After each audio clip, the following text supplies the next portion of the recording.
My name is David Morton. I'm the Landscape Curator here at Brucemore. It's a 26-acre estate located in Cedar Rapids, Iowa, and it's one of the few National Trust historic sites in the Midwest.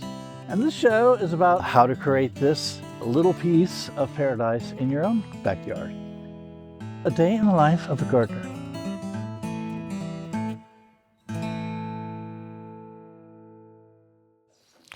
Well, okay, thanks for joining us on another episode here of A Day in the Life of a Garden. And I just thought I would talk about what we're actually doing this time of year in here, because I know there's snow out there, but there's things to do. There's planning to do. And I thought it might be interesting to share with you some of the resources that I use, because now is the time of year to gather those resources and start thinking about what you want to do. You have the time, right? You're not out there in your garden running around. One of the places I go to is Germania. If you're a seed lover like me, Germania Seed Company is a great seed company. I think they sell to everybody. You just put in a credit card and there you go. What I love about them is they have an excellent assortment of annual seeds as well as perennial seeds. And it's not a pretty catalog, but it's a comprehensive catalog. And it gives you lots of choices in terms of how many seeds you want. You want 100 seeds, you want 500 seeds, you want, it depends on the seed. But they'll ship them out to you the next day. If you pay for it, it's going to be shipping out to you the next day, which is really cool. They offer early order discounts too. There's no minimum order when you're ordering the seeds, which is really awesome. You could order 1 packet or you could order 100. I think that's really cool to have this many seeds available to you and be able to order them like that. So the wholesale nurseries that are growers that I can access through Germania, some of the good ones that I go to are Walter's Garden and Emerald Coast Gardens.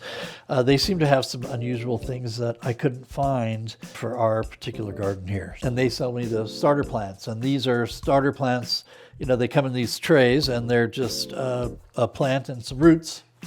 And it's good for us because we need many of a certain variety.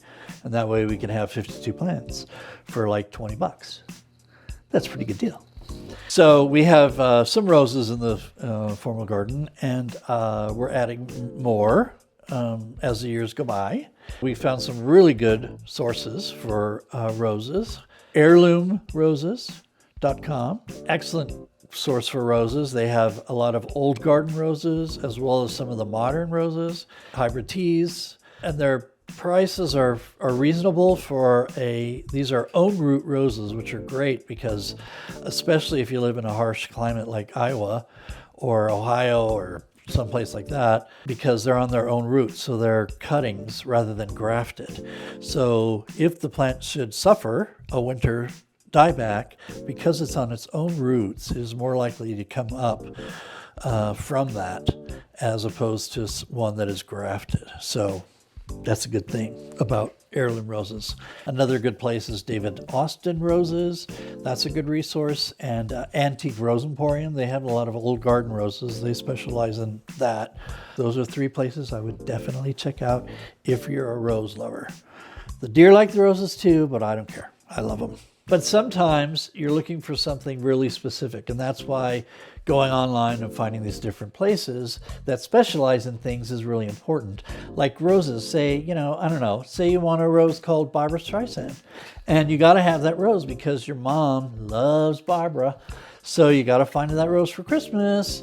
And you'll go and you'll type in Barbra Streisand rose, and voila, it'll pop up. I think it was a hybrid tea introduced sometime in the 80s or 70s, maybe. If anybody's growing it, you'll find it, and then you can order your mom Barbra Streisand rose. Well, your local nursery may not necessarily have Barbra Streisand rose, but it will have all the other things you need. The other thing I like to do in the winter is research different plants. And there's so many places out there where you can research and find information about plants, and I wanted to share those with you. Prairie Moon Nursery. They carry over 700 species of native Midwestern grasses and flowers and shrubs. So they're a good place to check out. They sell seed mixes, flower mixes, so they'll mix the seed for you, or they'll send you one variety of seed, and they can also make custom seed for you. So if you want poppies and straw flowers and phlox, they'll mix that for you, and you can have that in your prairie or garden or wherever it is. There's also Missouri Botanical Garden. These people are really cool. I have them pulled up right here. What they have is this really cool feature. It's called a plant finder, and it's free, folks. Free. Of course, they might charge me now, but you go to Plant Finder, and it's like a little dictionary, and you could say, okay, I want a plant in phlox. So you type in phlox and you hit search, and here it comes up with all these different types of phlox. So I have phlox paniculata, and it gives you all this pertinent information like zone, the height it's going to get, the spread it's going to get, the time it blooms, the bloom description, does it like sun or shade, what kind of water does it take, what kind of maintenance does it take, is it flowery, is it showy, does it attract birds? I mean, that's a lot of information in one little place. So I highly recommend that. That is the Missouri Botanical Garden. We've also got Midwest Native Plant Society, Inc. Again, another good resource if you just want to do some research on plants. Because that's kind of the fun about a garden too, is will this attract some good wildlife that's needed, like monarchs or bumblebees or honeybees. And of course, last but not least, books. Remember these? Remember? They have pages in them with information. This book I've used, it's been here at Brucemore since I've been here, which is 20 years, and it's awesome. It again has a lot of information for a lot of different plants, and it's all from seed to bloom, so it tells you how to grow a certain flower from seed. They're all listed botanically by their botanical names in the book, but you can cross-reference in the back. You can tell them your common name, like say you're looking for something that we all know, like ragwort.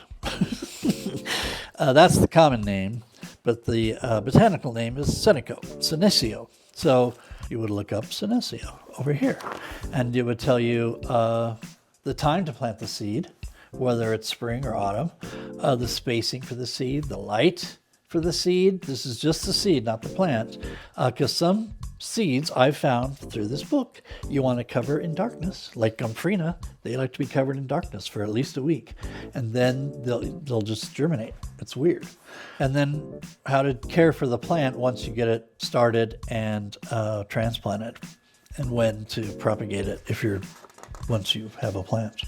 And this is called From Seed to Bloom. I don't know, I'm sure it's still available somewhere. Eileen Powell, I was right. You did a good job, Eileen. I love your book, if you're still around and you happen to be watching this.